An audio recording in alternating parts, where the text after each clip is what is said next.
Vous écoutez le podcast Fluidité, épisode 20. Une série Netflix fait polémique, Emily in Paris. L'action se passe à Paris et on peut y voir plein de clichés vrais ou faux sur les Français et les Parisiens. Je vais aujourd'hui vous donner mon avis sur le sujet dans un français simple et naturel, alors restez à l'écoute. Salut, moi c'est Fabien Saucé, je suis français, polyglotte et j'ai appris plusieurs langues tout seul. Donc j'ai mis mon expérience et ma passion au service des autres en devenant professeur de français et en créant une méthode unique d'apprentissage. Et vous écoutez le podcast qui vous donne toutes les astuces nécessaires pour parler français couramment. Bienvenue dans le podcast Fluidité. Bonjour et bienvenue dans ce 20e épisode du podcast Fluidité. Et merci de votre fidélité, merci d'être à l'écoute. Vous avez peut-être entendu parler de cette nouvelle série qui est sortie le 2 octobre sur Netflix, Emily in Paris. C'est l'histoire d'une Américaine qui part à Paris pour un travail dans une agence de communication. On dit généralement une agence de com. Elle découvre Paris et ses habitants. Elle est réalisée par Darren Star, le réalisateur de Sex and the City, et d'ailleurs on reconnaît son style en fait. Les Français ont mal réagi à cette série qui exagère beaucoup de clichés. On sait parfaitement qu'au cinéma, dans les séries ou à la télé, les producteurs et les scénaristes exagèrent et forcent les traits pour démultiplier les émotions, créer des polémiques et faire parler de leur production. On va quand même voir quelques clichés et je vais vous donner mon opinion là-dessus, basée sur mes recherches. Et on en profitera pour apprendre du vocabulaire. Je suis sûr que vous connaissez déjà pas mal de clichés sur la France ou les Français. Déjà, il faut connaître le système de comptage des étages dans les immeubles français. En France, le niveau de la route, c'est le rez-de-chaussée, parce que la chaussée, c'est un synonyme de route, la calzada, the pavement. On peut aussi dire le niveau 0. Donc, dans les ascenseurs en France, le bouton pour aller au niveau de la rue s'appelle soit RDC, les initiales de rez-de-chaussée, soit 0. Et quand on monte, on arrive au premier étage, ensuite au deuxième étage, au troisième, etc. jusqu'au dernier.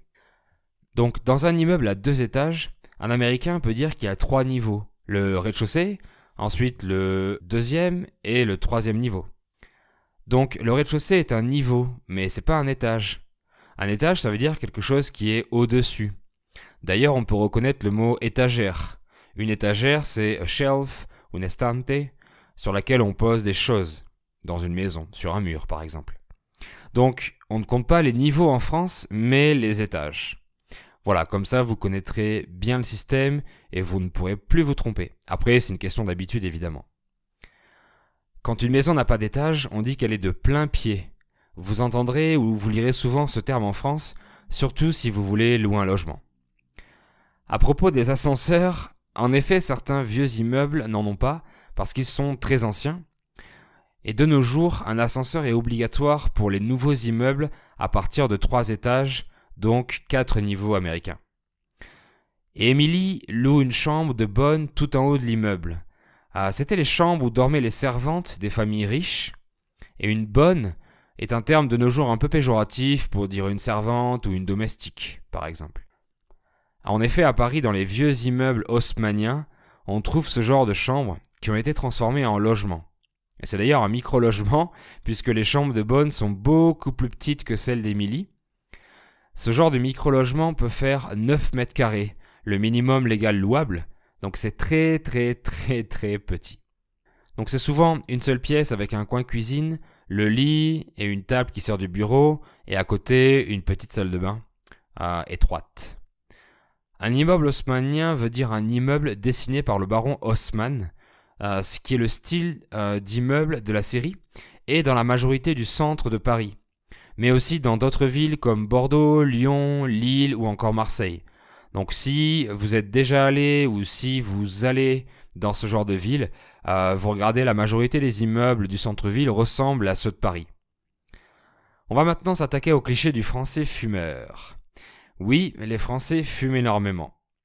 Selon une étude de 2019, 24% des Français fument tous les jours, donc environ une personne sur 4. Les Français fument en moyenne 12 cigarettes par jour. Par contre, depuis la loi E20 de 2007, il est complètement interdit de fumer dans les bureaux ou dans les lieux publics comme les transports, les bars ou les restaurants, d'ailleurs dans tous les lieux publics. Seulement dehors ou dans des espaces fumeurs comme vous avez peut-être vu dans les aéroports par exemple. Ces espaces fumeurs doivent être bien isolés et avec une ventilation très puissante. Donc fumer dans son bureau n'est pas du tout possible en France depuis déjà quelques années, et même si un patron le faisait, il y aurait des plaintes à la direction de la part des employés. C'est vrai que le français se fait la bise, et j'ai déjà fait un épisode là-dessus, l'épisode 14, que je vous invite à écouter d'ailleurs. Mais votre chef ne vous fera pas la bise à la première rencontre, comme on le voit dans la série. C'est possible après quelques jours de travail, si vous vous entendez bien avec vos collègues, dans le cas où l'une des deux personnes est une femme évidemment. Ensuite, il y a un Français qui trouve que Émilie parle fort et qui lui demande pourquoi elle crie. Il faut dire que les Français ont l'habitude d'être assez silencieux dans les endroits communs. C'est mal vu de parler fort, de chanter ou de mettre de la musique dans des endroits publics. Si quelqu'un met de la musique sans les écouteurs sur son téléphone, beaucoup de personnes vont se plaindre ou le regarder bizarrement, à la différence du Mexique ou d'autres pays latinos par exemple, où c'est chose commune. Et c'est vrai que les Américains ont tendance à s'exprimer assez fort, donc ça fait un très gros contraste avec les Français. Les Français apparaissent comme fainéants. C'est vrai que c'est pas le pays qui travaille le plus d'heures, on travaille environ 35 heures hebdomadaires, mais les Pays-Bas en font 29 par semaine par exemple. Hebdomadaire, ça veut dire par semaine, weekly, sémanal. Au sujet de l'heure d'ouverture des bureaux ou des lieux publics, en général, ils ouvrent autour de 9h du matin, mais pas à 11h comme on voit dans la série, et justement, les Français sont assez ponctuels et respectent les horaires. Trop ponctuels d'ailleurs parce que quand on va dans d'autres pays plus relax, plus cool sur les horaires, on est un peu perturbé par les retards, et ça peut nous agacer parfois. La série est une production américaine, donc en toute logique, les acteurs parlent en anglais pour que la série soit internationale, évidemment.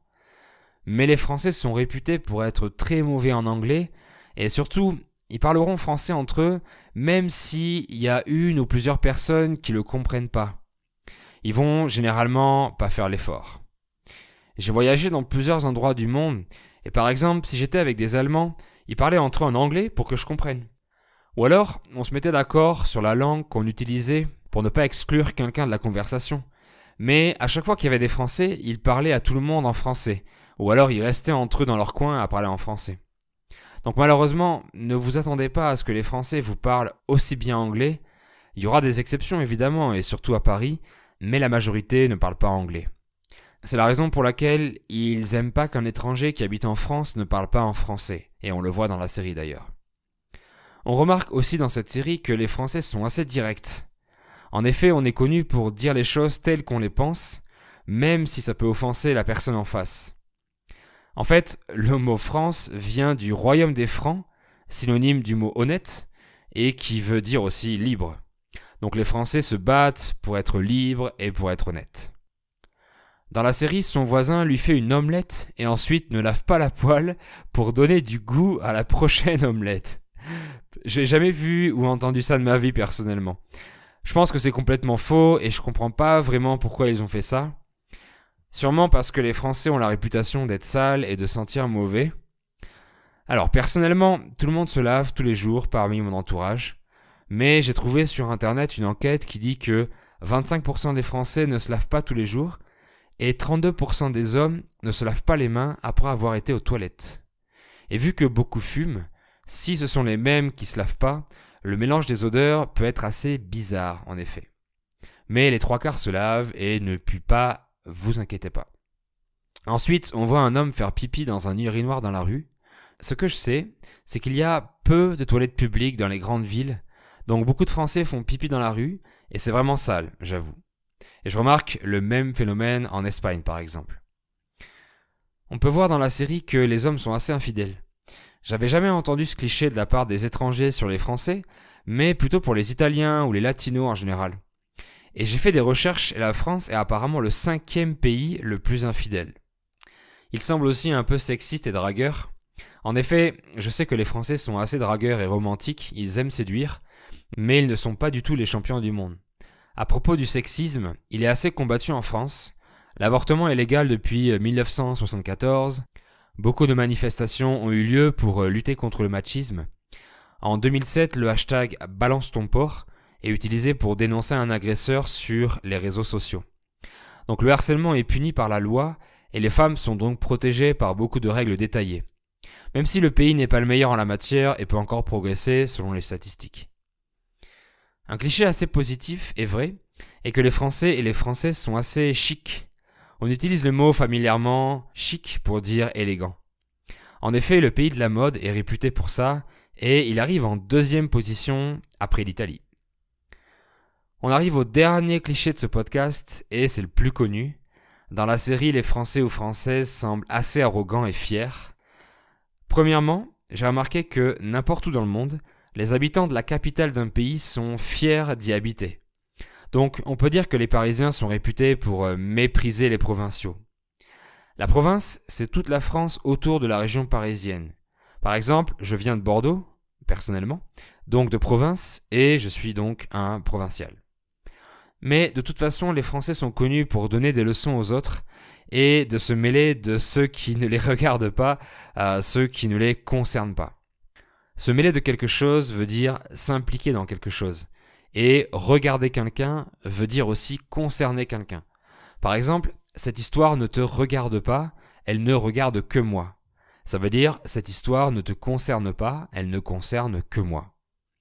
Difficile de dire si les Français sont les plus arrogants, mais on sait qu'on est un peuple de rebelles et de conquérants, on doit l'avouer. Je me suis basé sur les statistiques pour faire ce podcast. Je vous donne un peu mon avis personnel, mais je pense que chacun doit se faire sa propre idée de la question. Personne n'a complètement raison ni complètement tort. Donc je vous conseille de faire votre propre expérience et ne pas trop vous fier aux clichés et de vraiment aller à l'encontre des locaux pour avoir votre propre idée sur la question. Voilà, c'était mes explications sur les clichés des Français dans la série Emily in Paris. Et vous pourrez avoir la transcription écrite de l'épisode, ce qui est très pratique si vous êtes débutant, ou si vous voulez réécouter l'épisode une 2e fois en lisant le texte et en cherchant les mots que vous connaissez pas, par exemple. Et n'oubliez pas que si vous voulez écouter du français, je vous propose toujours un guide gratuit de contenu et d'outils de plus de 80 pages avec les séries, les chaînes YouTube, les artistes du moment et toutes les explications et les liens cliquables directement dans le PDF. Donc vous allez sur lefanchouté.com/es et vous téléchargez le guide gratuit PDF dans votre boîte mail. Je vous remercie d'avoir écouté ce podcast et je vous dis à bientôt pour un nouvel épisode. Bye.